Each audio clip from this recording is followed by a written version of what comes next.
Iniutos naman ni Department of Transportation Acting Secretary Giovanni Lopez na obligado ang mga opisyal ng DOTR sa road at rail sector na sumakay ng pampublikong transportasyon mula bahay hanggang opisina kahit isang beses kada linggo.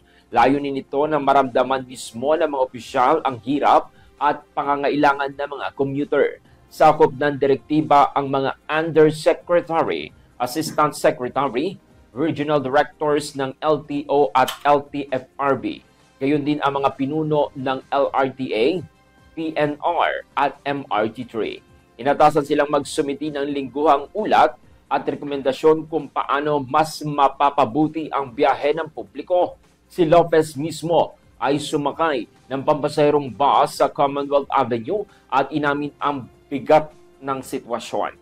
Nangako siyang agad hahanap ng paraan para mapagaan ng oras ng biyahe ng mga mananakay.